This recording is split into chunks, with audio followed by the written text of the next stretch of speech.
సమాధుల పండగలకి సమాధులు అలంకరించుకుంటున్నావు, క్రిస్మస్ పండగలకి నిన్ను అలంకరించుకుంటున్నావు. ఏంటి నీకు వారికి తేడా?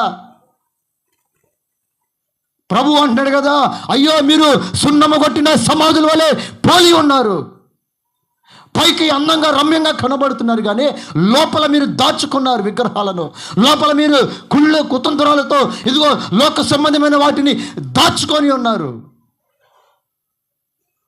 అందుకే రాహేలు సమాధిని దాటాలి. అందుకే లోక సంబంధమైన వాటిని దాటాలి. లోక సంబంధమైనటువంటి ఆచారాలను దాటాలి. లోక సంబంధమైనటువంటి పరిస్థితులను దాటాలి. లోక సంబంధమైనటువంటి పండుగలను దాటితేనే దేవుని ఆత్మ నీ మీదకి వస్తుంది. ప్రియులారా,